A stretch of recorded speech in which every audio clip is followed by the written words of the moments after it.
ओम नमः शिवाय। हर हर महादेव। आप सभी भक्तों को हमारे संस्कार चैनल की तरफ से रवि प्रदोष व्रत की बहुत सारी हार्दिक शुभकामनाएं। भगवान शिव और माता पार्वती की कृपा आप और आपके परिवार पर हमेशा बनी रहे। हम सब परमपिता परमेश्वर से यही प्रार्थना करते हैं और इसी प्रार्थना के साथ आइए आज हम सब मिलकर सुनते हैं रवि प्रदोष व्रत की पौराणिक कथा।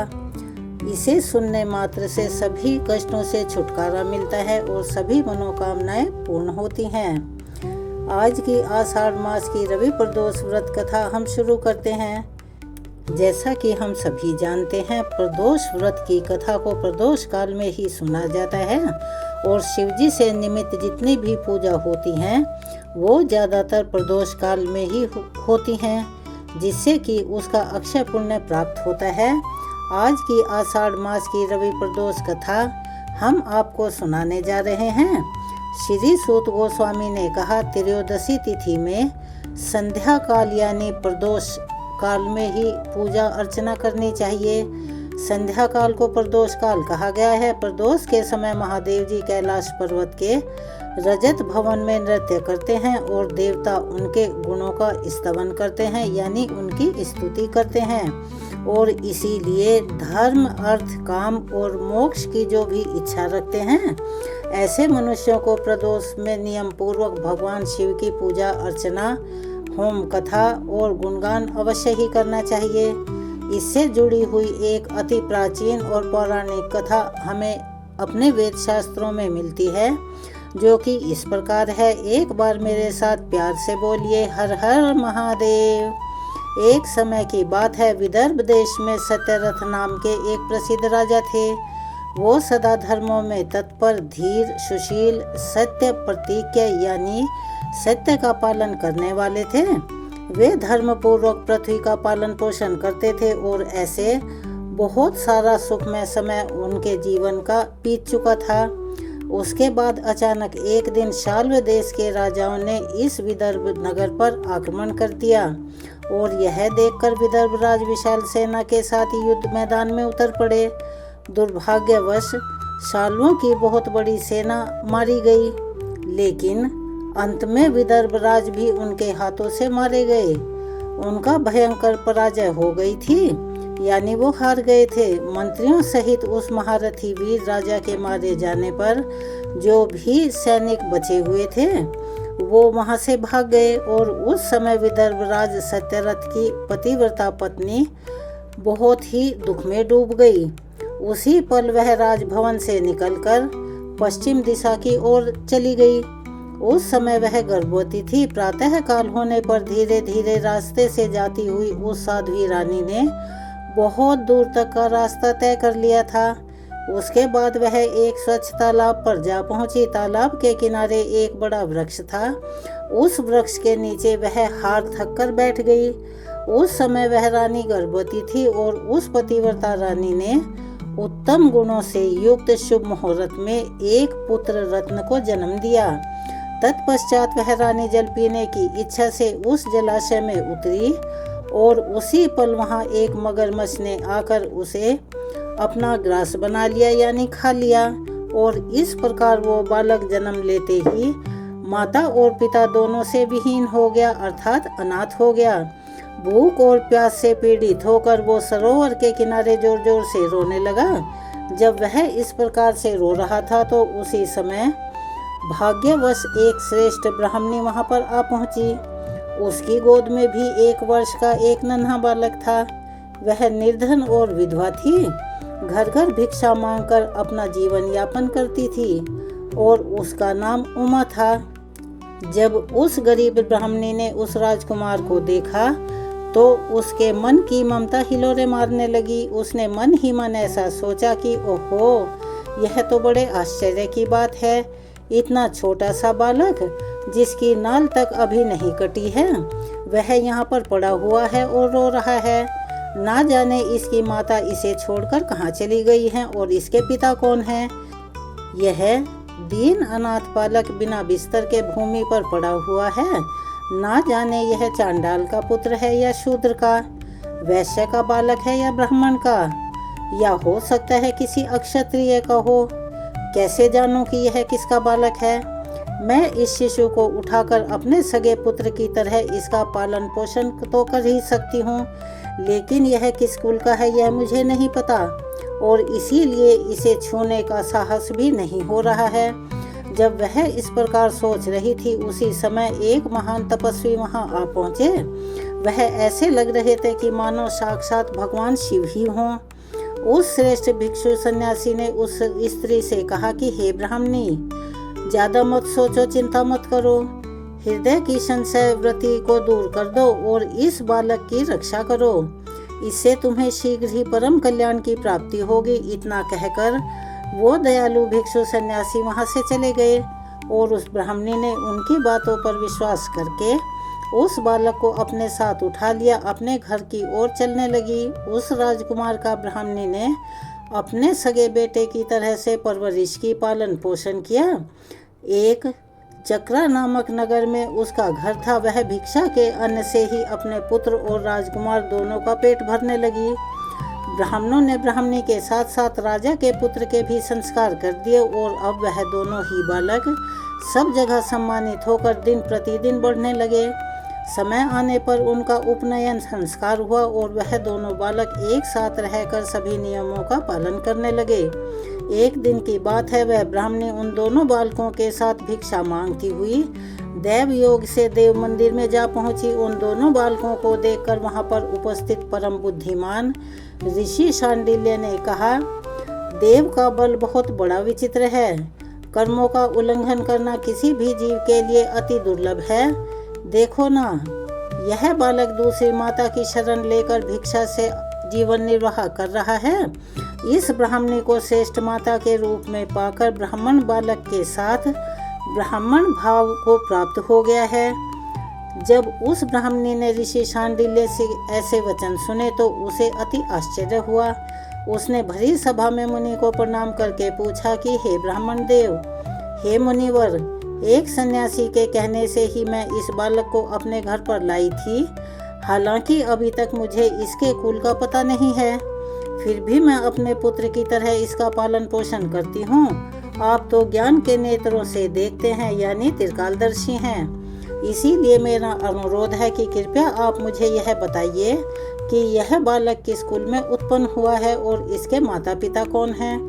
यह सुनकर शांडिल्य मुनि ने कहा, हे ब्राह्मणी, यह विदर्भ देश के राजा का पुत्र है।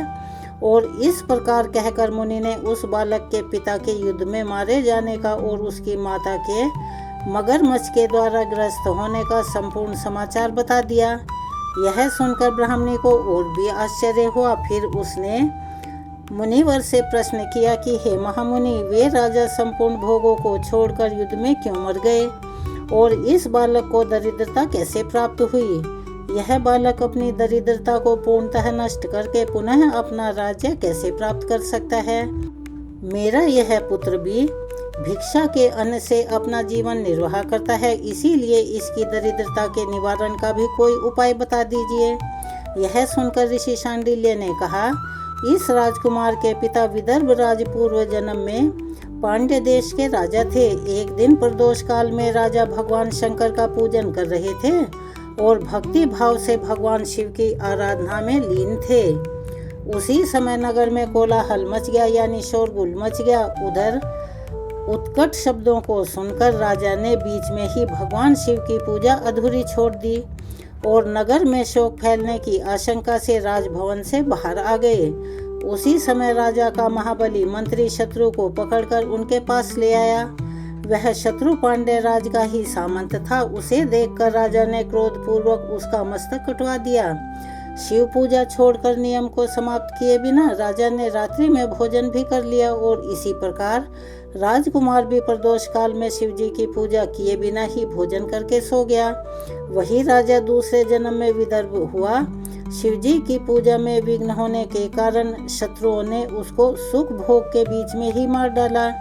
पूर्व जन्म में जो उसका पुत्र था वही इस जन्म में भी हुआ। शिव जी की पूजा का उल्लंघन करने के कारण वह दरिद्रता को प्राप्त हुआ। इसकी माता ने पूर्व जन्म में छल कपट से अपनी सौत यानी अपने पति की दूसरी पत्नी को मार डाला था और उस महान पाप के कारण वह इस जन्म में ग्रहा यानी कि मगरमच्छ के द्वारा खाई गई। हे ब्राह्मणी, अब मैं तुम्हें सत्य वचन कहने जा रहा हूँ, ध्यान पूर्वक सुनना। इस भयंकर आसार संसार को प्राप्त हुए जीव के लिए ईश्वर के चरणार विंदों की सेवा ही सार वस्तु है। जो प्रदोष काल में अनन्यचित होकर परमेश्वर के चरणार विंदों की पूजा करते हैं, वे संसार में सदा बढ़ने वाले धन धान्य, स्त्री, पुत्र, सौभाग्य और संपत्ति द्वारा सबसे बढ़कर बन जाते हैं, यानी उन्हें ये सभी वस्तुएं प्राप्त होती हैं। तुम्हारा यह पुत्र भी पूर्व जन्म में उत्तम ब्राह्मण था। इसने संपूर्ण आयु केवल दान लेने में बिताई थी, यज्ञ आदि सत्कर्म नहीं किए थे और इसीलिए वह दरिद्रता को प्राप्त हुआ और उस दोष का निवारण करने के लिए अब उसे भगवान शंकर की सेवा में जाना चाहिए।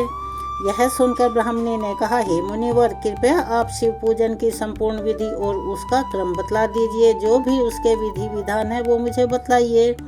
किस प्रकार प्रदोष काल में भगवान शिव की पूजा करके यह दोनों बालक अपने अपने दोषों से मुक्त हो सकते हैं। ब्राह्मणी के इस प्रकार पूछने पर ऋषि शांडिल्य बोले, दोनों पक्षों की त्रयोदशी को मनुष्य जब निराहार रहे तब सूर्यास्त से 3 घड़ी पहले स्नान करें, फिर श्वेत वस्त्र धारण करके धीर पुरुष संध्या और जप इत्यादि नित्य कर्म की विधि विधान से संपन्न करें।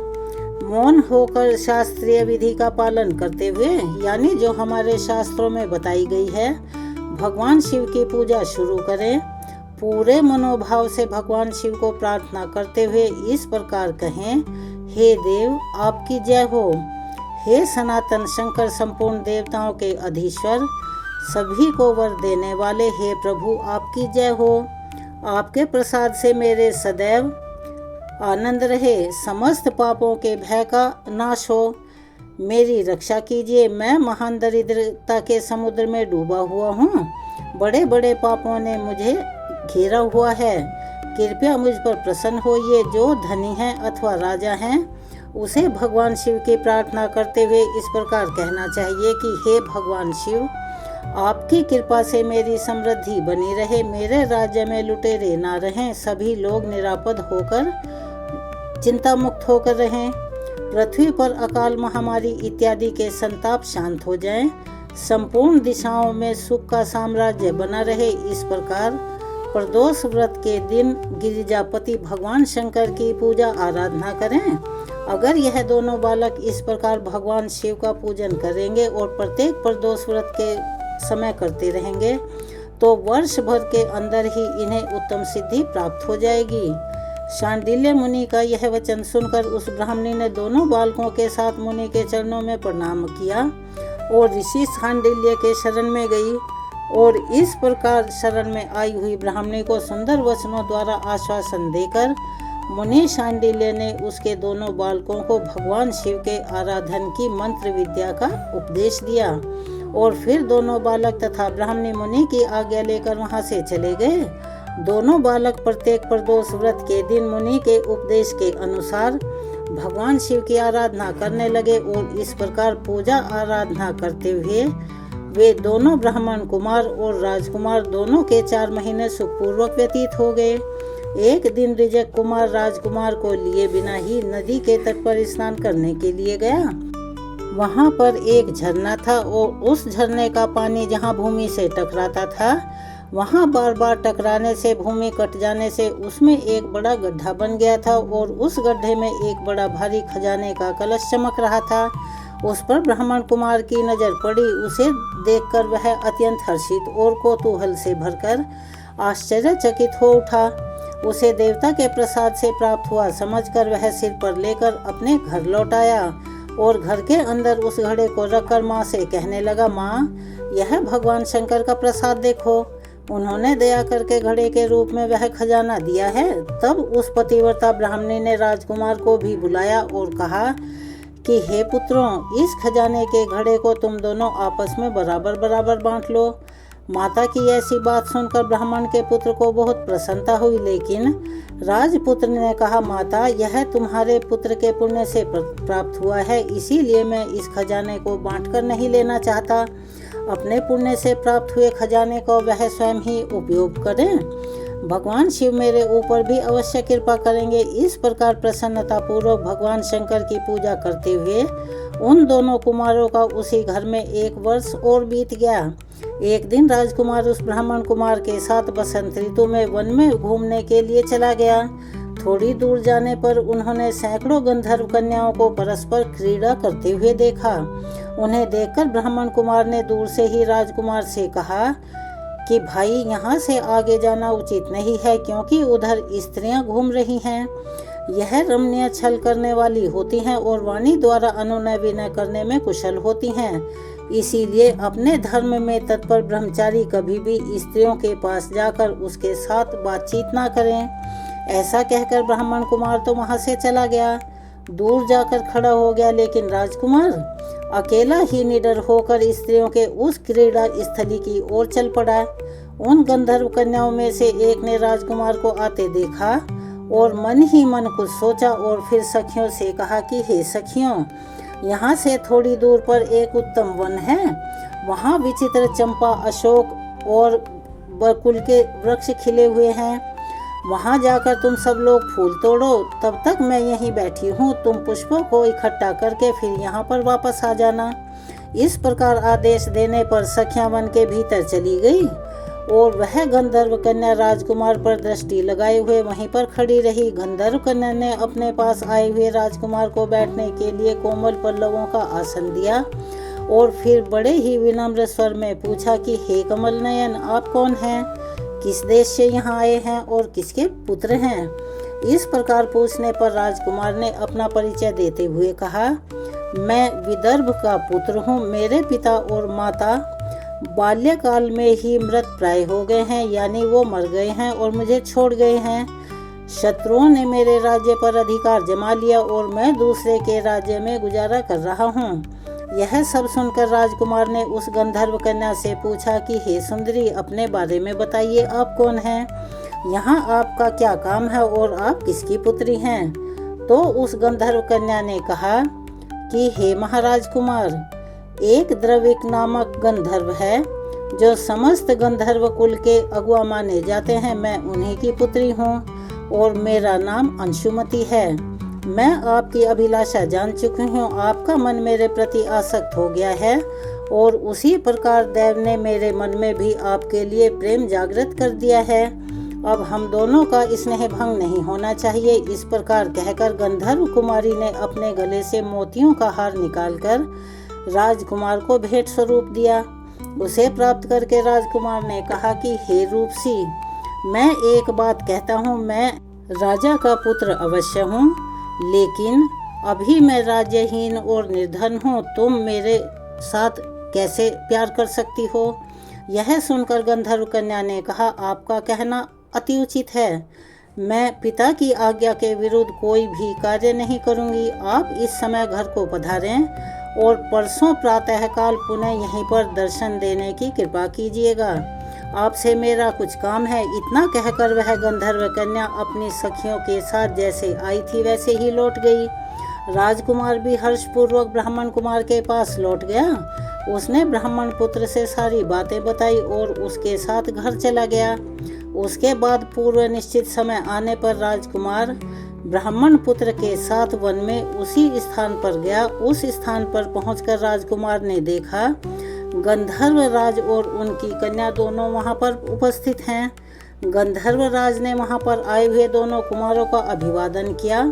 सुंदर आसन पर बिठाकर उनसे कहा, हे विदर्भ राजकुमार, मैं कल कैलाश पर्वत पर गया था। वहां मैंने पार्वती जी के साथ महादेव जी के दर्शन किए और उन्होंने मुझे बुलाकर सभी देवताओं के समीप इस प्रकार कहा, पृथ्वी तल पर धर्मगुप्त नाम से प्रसिद्ध एक राजकुमार है जो इस समय अकिंचन है।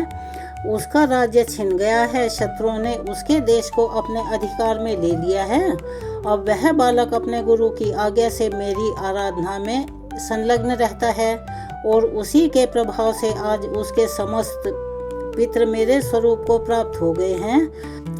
अब तुम जाओ और उस राजकुमार की मदद करो। अब शत्रुओं को मारकर वह अपने राज्य सिंहासन पर आसीन हो जाओ। महादेव जी के द्वारा इस प्रकार आज्ञा देने पर मैं अपने घर आया और यहाँ इस मेरी कन्या ने भी तुम्हारे लिए ही प्रार्थना की और यह सब कुछ भगवान शिव की प्रेरणा से हो रहा है। ऐसा समझकर मैं इस कन्या को साथ लेकर यहाँ पर आया हूँ। इसीलिए अपनी पुत्री अंशुमति को मैं तुम्हें पत्नी के रूप में प्रदान करता हूँ। भगवान शिव की आज्ञा से शत्रुओं को मारकर तुम्हें तुम्हारे राज्य पर बिठाऊंगा। अपने उस नगर में तुम अपने इस धर्मपत्नी के साथ 10,000 वर्षों तक मनोवांछित सुख भोग कर अंत में भगवान शिव के धाम में जाओगे और वहाँ भी मेरी यह कन्या तुम्हारी सेवा करेगी। इस प्रकार कहकर गंधर्व राज ने उसी वन में राजकुमार के साथ अपनी पुत्री का विवाह करवा दिया और साथ में अनेकों दिव्य आभूषण, वस्त्र, स्वर्ण के बने हुए बहुत से सामान, 10,000 हाथी, 1,00,000 नीले घोड़े और हजारों सोने के बड़े बड़े रथ दिए। अपनी पुत्री की सेवा के लिए गंधर्व राज ने 5,000 दासियां दी और उसके अलावा राजकुमार की सहायता के लिए उन्होंने अति उग्र गंधर्वों की चतुरंगिनी सेना भी दी। यह सब कुछ प्राप्त करके राजकुमार अपनी मनोवांछित पत्नी के साथ अत्यंत प्रसन्न हुआ और फिर गंधर्व राज वापस स्वर्गलोक में वापस चले गए। धर्मगुप्त विवाह के बाद गंधर्वों की सेना को साथ लेकर अपने नगर में गए। वहां उन्होंने शत्रु सेना का संहार करके राजधानी में प्रवेश किया। श्रेष्ठ ब्राह्मणों और मंत्रियों ने मिलकर राजकुमार का अभिषेक किया। जिस ब्राह्मण पत्नी ने उनका अपने पुत्र की तरह पालन पोषण किया था वही उनकी माता हुई और वह द्विज कुमार यानी के ब्राह्मण कुमार उसका सगा भाई हुआ और गंधर्व राजपुत्री अंशुमति महारानी के पद पर प्रतिष्ठित हुई। इस प्रकार भगवान शंकर की आराधना करके धर्मगुप्त विदर्भ देश के राजा हो गए। और इसी प्रकार दूसरे लोग भी प्रदोष व्रत के दिन गिरिजापति की आराधना करके मन इच्छित फल और मनोकामनाओं को प्राप्त कर लेते हैं। तो यह थी आज के इस रवि प्रदोष व्रत की कथा और हम उम्मीद करते हैं कि यह प्रदोष व्रत कथा सुनकर भगवान शिव के प्रति आपकी भक्ति पहले से ही प्रगाढ़ थी और भी भक्ति भाव और पूजा तथा समर्पण में तल्लीन हो गई होगी। चलिए अब हम सब मिलकर करते हैं शिव चालीसा का पाठ। चलिए एक बार मेरे साथ प्यार से बोलिए, हर हर महादेव। जय गणेश गिरिजा सुवन, मंगल मूल सुजान, कहत अयोध्या दास तुम देहु अभय वरदान। जय गिरिजापति दीन दयाला, सदा करत संतन प्रतिपाला। भाल चंद्रमा सोहतनी के, कानन कुंडल नाग फनी के। अंग गोर शिर गंग बहाए, मुंड माल तन छार लगाए। वस्त्र खाल बागंबर सोहे, छवि को देखी नाग मन मोहे। मैना मातु की हवे दुलारी, वाम अंग सोहत छवि न्यारी। कर त्रिशूल सोहत छवि भारी, करत सदा शत्रुन क्षयकारी। नंदी गणेश सोहत हैं कैसे, सागर मध्य कमल हो जैसे। कार्तिक श्याम और गणराऊ, या छवि को कही जात न काऊ। देवन जब ही जाए पुकारा, तब ही दुख प्रभु आप निवारा। किया उपद्रव तारक भारी, देवन सब मिली तुम ही जुहारी। तुरत षडानन आप पठायऊ, लव निमेष मह मारी गिरायऊ। आप जलंधर असुर संहारा, सुयश तुम्हार विदित संसारा। त्रिपुरासुर सन युद्ध मचाई, सबहि कृपा कर लीन बचाई। किया तपहि भगीरथ भारी, पूरब प्रतिज्ञाता सुपुरारी। दानिन मह तुम समको नाही, सेवक स्तुति करत सदाहि।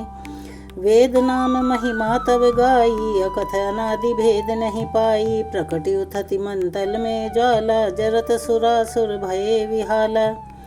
कीनी दया तह करी सहाई, नीलकंठ तब नाम कहाई। पूजन रामचंद्र जब कीन्हा, जीत के लंक विभीषण दीना। सहस्त्र कमल में हो रहे धारी, कीन परीक्षा तब ही पुरारी।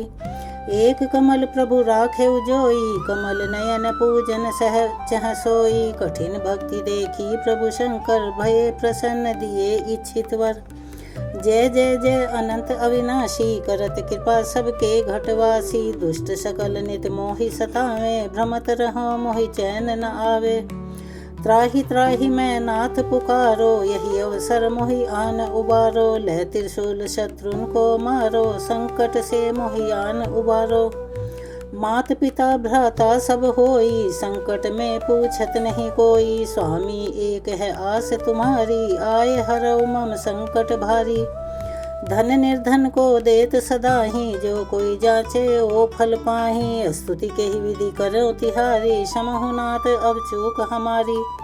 शंकर हो संकट के नाशन, मंगल कारण विघ्न विनाशन। योगी यति मुनि ध्यान लगावे, शारद नारद शीश नवावे। नमो नमो जय नमः शिवाय, सुर ब्रह्मादिक पार न पाए। जो यह पाठ करे मन लाई, तापर होते है शंभु सहाई। ऋणिया जो कोई हो अधिकारी, पाठ करे सो पावन हारी। पुत्रहीन इच्छा कर कोई, निश्चय से प्रसाद तेहि होई। पंडित त्रयोदशी को लावे, ध्यान पूर्वक होम करावे। त्रयोदशी व्रत करे हमेशा, तन नहीं ताके रहे कलेशा। धूप दीप नवैध चढ़ावे, शंकर सम्मुख पाठ सुनावे। जन्म जन्म के पाप नसावे, अंत धाम शिवपुर में पावे। कहे अयोध्या दास तुम्हारी, जानी सकल दुख हरहु हमारी। नित्य नेम कर प्रातः पाठ करो 40, तुम मेरी मनोकामना पूर्ण करो जगदीश। मगसर छठी हेमंत ऋतु, संवत 64 जान। स्तुति 40 शिव ही पूर्ण कीन कल्याण। यहाँ पर शिव 40 पूर्ण होती है। चलिए, जैसा कि हम सभी जानते हैं, कथा सुनने के बाद आरती करना अति आवश्यक होता है। तो चलिए हम सब मिलकर करते हैं भगवान भोलेनाथ की आरती। ओम जय शिव ओंकारा, स्वामी हर शिव ओंकारा। ब्रह्मा विष्णु सदा शिव, ब्रह्मा विष्णु सदा शिव। अर्धांगी धारा, ओम जय शिव ओंकारा। एकानन चतुरानन पंचानन राजे, भोले पंचानन राजे। हंसासन गरुड़ासन, हंसासन गरुड़ासन। वृषवाहन साजे, ओम जय शिव ओंकारा। 2 भुज 4 चतुर्भुज, 10 भुज अति सोहे। भोले 10 भुज अति सोहे। त्रिगुण रूप निरखता, त्रिगुण रूप निरखता। त्रिभुवन जन मोहे, ओम जय शिव ओंकारा। अक्षमाला वनमाला, मुंडमाला धारी। भोले मुंडमाला धारी। त्रिपुरारी कंसारी, त्रिपुरारी कंसारी। करमाला धारी, ओम जय शिव ओंकारा। श्वेतांबर पीतांबर, बाघांबर अंगे। भोले बाघांबर अंगे। सनकादिक भूतादिक, सनकादिक भूतादिक। प्रेतादिक संगे, ओम जय शिव ओंकारा। कर के बीच कमंडल, चक्र त्रिशूल धरता। भोले चक्र त्रिशूल धरता। जग करता संग हरता, जग करता संग हरता। जग पालन करता, ओम जय शिव ओंकारा। ब्रह्मा विष्णु सदा शिव, जानत अविवेका। भोले जानत अविवेका। प्रणवाक्षर में शोभित, प्रणवाक्षर में शोभित। ये तीनों एक। ओम जय शिव ओंकारा, जय शिव ओंकारा। स्वामी हर शिव ओंकारा, ब्रह्मा विष्णु सदा शिव, ब्रह्मा विष्णु सदा शिव। अर्धांगी धारा। ओम जय शिव ओंकारा। शिव जी की आरती जो कोई प्रेम सहित गावे, स्वामी प्रेम सहित गावे। कहत शिवानंद स्वामी, भजत हरि हर स्वामी। मनवांछित फल पावे। ओम जय शिव ओंकारा। हर हर महादेव। आप सभी से हाथ जोड़कर निवेदन है, अगर आप हमारे चैनल पर नए हैं तो प्लीज़ हमारे चैनल को सब्सक्राइब करें, वीडियो को लाइक करें, ज़्यादा से ज़्यादा शेयर करें, बेल आइकन को भी अवश्य ही दबाएं। कमेंट्स बॉक्स में ओम नमः शिवाय हर हर महादेव अवश्य ही लिखें। मिलते हैं अगली वीडियो में एक और नई कथा के साथ। तब तक के लिए हर हर महादेव। जय शिव शंकर की। धन्यवाद।